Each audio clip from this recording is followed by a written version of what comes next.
حضور غوث پاک رضی اللہ تعالیٰ عنہ کا جب وقت وصال آیا تو آپ کے صاحبزادوں نے پوچھا حضور کوئی وصیت فرمائیں. حضور غوث پاک رضی اللہ تعالیٰ عنہ سے پوچھا کوئی وصیت فرمائیں.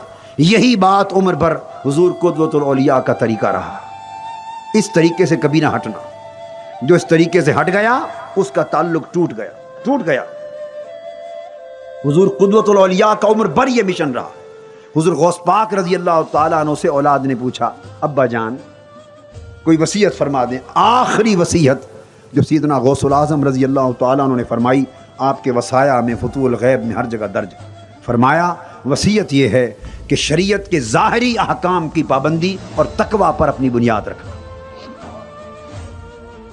شریعت کے احکام ظاہر، نماز کی پابندی، روزہ کی پابندی، حج کی، زکوٰۃ کی، حلال کی، حرام کی، امر کی، نہی کی، شریعت نے جو جو حکم دیا ظاہر میں فرمایا شریعت کے احکام ظاہر کی پابندی اور تقوی، اس پر امر کا انحصار رکھنا، اسی کے اندر ولایت کا سارا راز ہے.